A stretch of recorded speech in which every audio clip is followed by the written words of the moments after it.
Nafsu itu letaknya, gerakannya ada di lapisan hati yang paling luar. Maka para ahli sufi itu membuat satu ilustrasi, hati itu lapisannya beberapa gitu kan, ada kolbun paling kolb kan, maka hati itu belum baik gitu. Kenapa? Karena dia masih bersentuhan dengan nafsu. Di mana nafsu itu letaknya? Nafsu itu hembusannya dalam hati, tapi fenomena nafsu ada dalam nafas. Hidupnya bersama dengan jasad.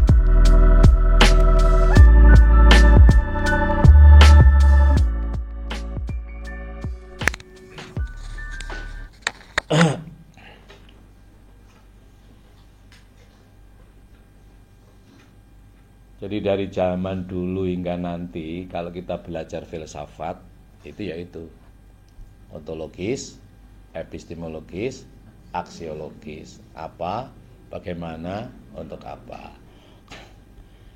Kalau kita belajar tasawuf, jadi belajar tasawuf dengan mengkaji buku tentang tasawuf itu berbeda. You know? Kalau kita belajar tasawuf atau mengkaji tasawuf, bukan mengkaji ahli sufi loh ya. Kalau mengkaji ahli sufi kan banyak teori. Misalnya Abid Al-Jabiri, teorinya apa namanya? Irfani, Bayani, Burhani, ya toh. Irfani, Bayani, Burhani. Irfani itu kesadaran diri. Orang kalau sudah berjumpa dengan menemukan sesuatu, Irfani kan, sudah saya tentang Tuhan kan, sudah saya cukup. Tapi ketika dia harus menjelaskan kepada orang lain kan diperlukan namanya bayani, bahasa. Nah oleh karena bahasa ini tentu yang disampaikan itu bahasa itu tidak bisa mewakili apa yang dirasakan oleh seseorang, maka diperlukan burhani, argumentasi. Itu tentang tasawuf, bukan tasawuf. Maka irfani itu adalah kesadaran hati kan. Nah, oleh sebab itulah tasawuf itu cara berhati. Maka ketika cara berhati, baik, jadi tasawuf cara berhati, filsafat cara berpikir. Tasawuf itu cara berhati, objeknya adalah 5. Kalau filsafat objeknya 3, kalau tasawuf objeknya 5. Yaitu intinya di hati, iman di dalam hatimu, ilmu di dalam hatimu, fisudur kan, la fisudur. Kemudian nikmat atau rasa di dalam hatimu, perasaanmu, takwa di dalam hatimu, takwa hahuna. Kemudian nafsu itu letaknya, gerakannya ada di lapisan hati yang paling luar. Maka para ahli sufi itu membuat satu ilustrasi, hati itu lapisannya beberapa gitu kan, ada kolbun itu paling kolb kan, maka hati itu belum baik gitu loh. Kenapa? Karena dia masih bersentuhan dengan nafsu. Di mana nafsu itu letaknya? Nafsu itu hembusannya dalam hati, tapi fenomena nafsu ada dalam nafas. Hidupnya bersama dengan jasad. Artinya bahwa kehidupan jasad seseorang itu ditandai adanya nafas. Orang walaupun sudah mati ya, kalau masih ada nafas dikatakan mati, masih hidup. Tanda hidupnya jasad ditandai dengan adanya nafas. Nafas ini akan menghembus ke lapisan. Nafas ini akan menyebabkan satu kemauan yang disebut dengan nafsu, hembusannya ke dalam qalb, lapisan yang paling luar. Qalbun, artinya melak-malik kan? Nafsu, keinginan kita. Keinginan kita itu dalam hati. Maka dalam hati yang paling luar. Karena dalam hati yang paling luar, maka dia masih sering bersentuhan dengan pikiran. qalb namanya. Lalu dalam dikit namanya lub. Lub. Jamaknya albab, gitu. Lub. Ini hati yang cerdas. Dalam dikit namanya fuad. Ini udah bagus. Terus dalamnya lagi namanya basirah. Dalamnya lagi namanya latifah. Dalam lagi no latifatus sirri. Akhfa, latifatul akhfa. Sampai yang paling dalam yang tidak bernama. Yang tidak bernama.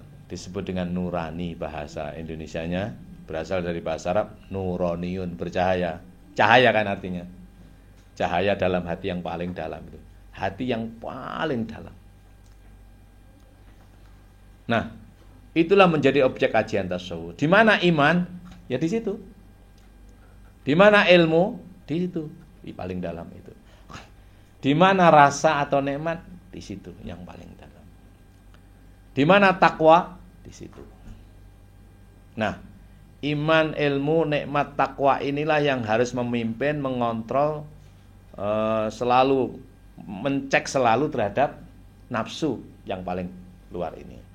Keinginan. Maka nafsu itu dibagi menjadi 7 kan? Nafsu dibagi menjadi 7. Yang pertama, an-nafsu al-ammarah. An-nafsu al-ammarah. Karena mendorong, amir dengan amar beda ya. Kalau amir itu menyuruh dengan tenang. Kalau ammarah itu menyuruh agak memaksa. Ammar.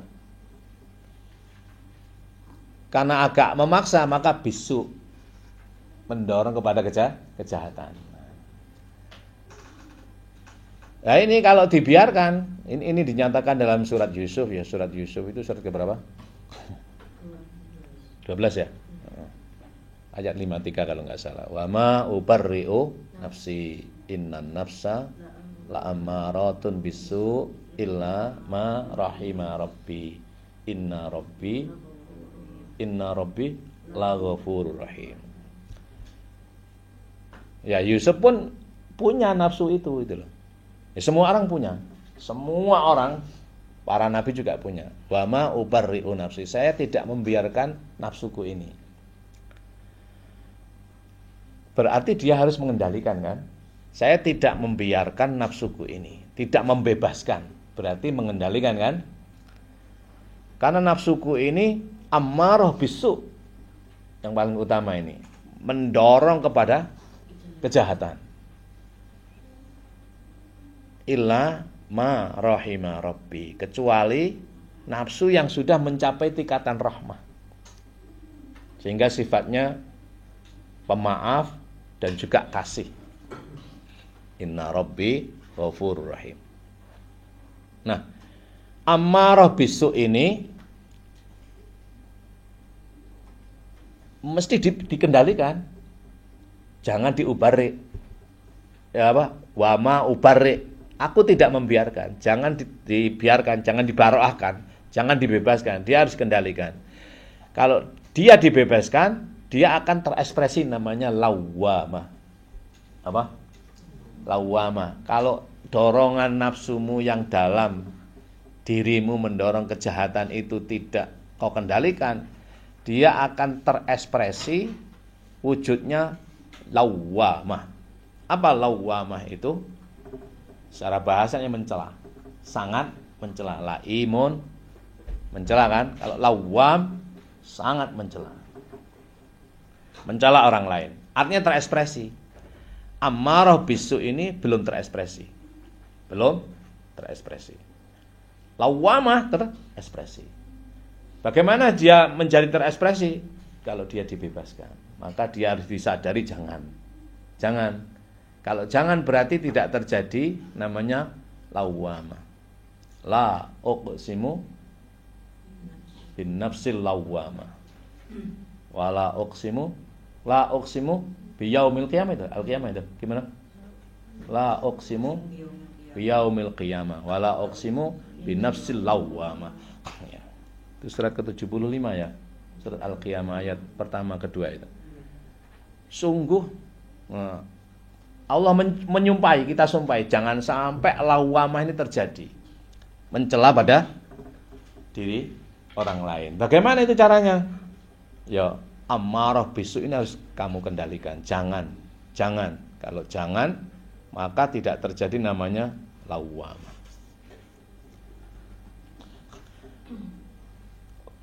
Amarah bisu terkendali, lawamah tidak terjadi, maka akan muncul berikutnya namanya mulhamah. Para ahli sufi menyebutnya mulhamah. Tulhim sahibaha fi'lal khairati.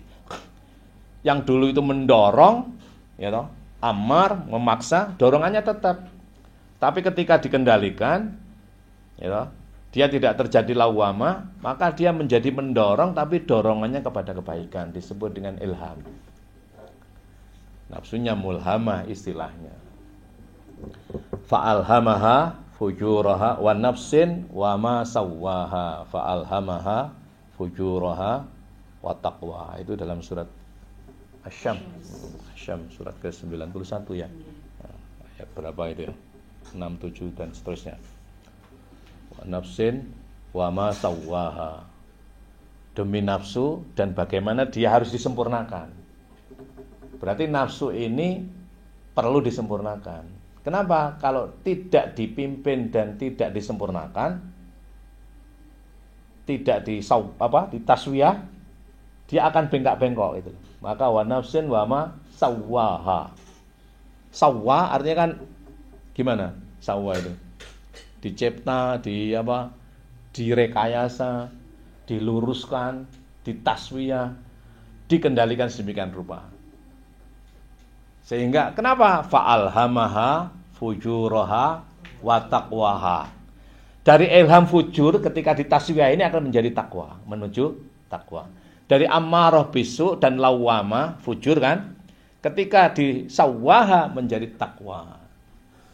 Qad aflaha man zakkaha wa qad khaba man dassaha. Benar-benar telah beruntung orang yang mengikuti ini, taswiyah ini. Dan benar-benar menjadi celaka orang yang tidak mengikuti sawwaha. Jadi ammarah bisu tidak, lawamah tidak terjadi, menjadi mulhamah. Tulhim sahibaha fi'lal khairati. Mengilhamkan, mendorong pada kita untuk melakukan kebaikan.